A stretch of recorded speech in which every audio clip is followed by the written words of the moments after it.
सुप्रभात निशिदिनी निरूपण क्रमांक 55 संस्कृत सुभाष योग वासिष्ठातील क्रमांक 13 क्षणमानंदितामेति क्षणमेति विषादिताम क्षणं सौम्यत्व मायाति सर्वास्मिन् नटवन् मनः मराठी मन नट नाटकी सतत नौटंकी करीतसे क्षण एकी आनंदी तर लगेच सौम्य खिन्नही होत असे. मन नट नाटकी सतत नौटंकी करीत असे क्षण एकी आनंदी तर लगेच सौम्य खिन्नही होत असे. मन एखाद्या कसलेल्या नटाप्रमाणे सराईत अभिनयपटूवत असते. ते सतत नाटकीय किंवा लटके कृतक वागत असते. क्षणपूर्व आनंदी वाटणारे मन लगेच पुढच्या क्षणी खिन्नता धारण करते आणि बघता बघता पुन्हा सौम्य शांत प्रसन्नही होते. या अर्थी एक छोटस पद्य पहा. मन अति चंचल जणू अळवावरचे पाणी गगनराज उदित होता क्षणैकी विसकटे तुणांकुरावरील दो बिंदू रेखणी.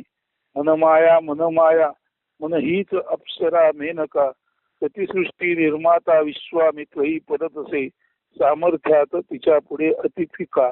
ऐसे हे मन नये धरता भरवसा त्यासी सावरी आवरी मारी केवळ भक्त हृदयीचा कृष्ण सखा. तर मन अति चंचल आहे जणू काही अळवावरचे पाणी. ते इतकं चंचल आहे की सूर्याचा उदय होताच तुणांकुरावरील दवबिंदूची रेखणी बघता बघता विस्कटून जाते किंवा अळवावरचं पाणी धरायला गेलं तर बघता बघता निसटून जाते. तसंच हे मन आहे. खर तर मनमाया आणि मन हीच मेनका आहे. तिच्या पुढे प्रतिसृष्टी निर्माण करणारा विश्वामित्रही सामर्थ्यात फिका पडला. असं हे मन याचा भरवसा धरता येत नाही.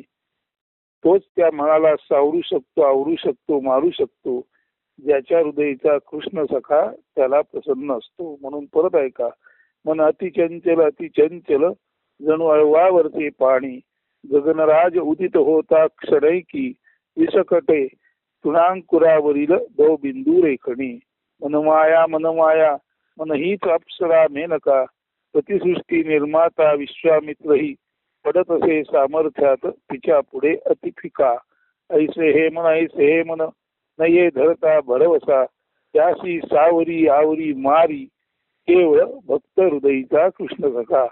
असे हे अतिपराक्रमी मनाचे लक्षपूर्वक चिंतन केल्यास त्याचे अंतर्बाह्य अवलोकन केल्यास आणि त्याखेरीज भगवंताची मर्जी कृपा अवगत असल्यासच परमपूज्य स्वामी स्वरूपानंदांसारख्या कोणी एका परमभक्ताला मनमाया आवरून सावरून परमहंसपदी विराजमान होण्याची सुसंधी प्राप्त होऊ शकते. म्हणून आपल्याला मन मारायचं असेल तर स्वामी स्वरूपानंदांसारखं आपलं वर्तन जे म्हणतात मजंतरीचा जाणून या भाव पूर्ण करी देव मनोरथ आता मज जगी उणे काय राही आवडीने भोगी शांती सुख.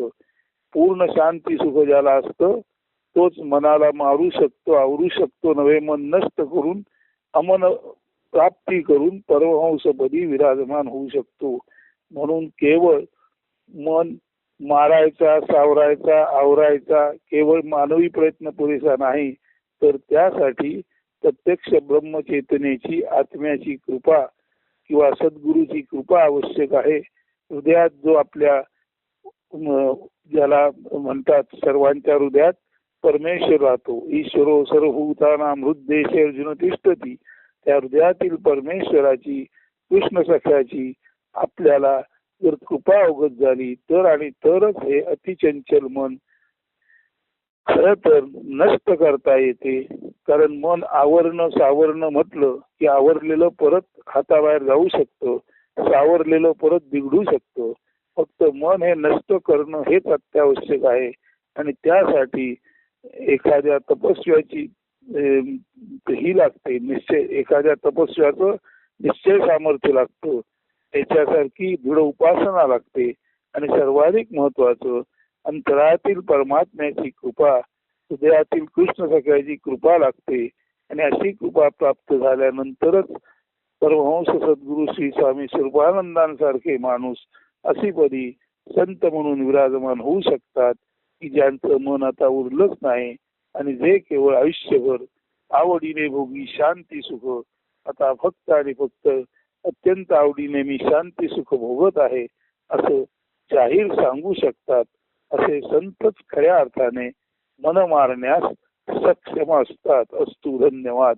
तर मनाचं हे पराक्रमी रूप लक्षात घेऊन त्या पराक्रमाला सुद्धा जो पुरून उरतो तोच संत असतो.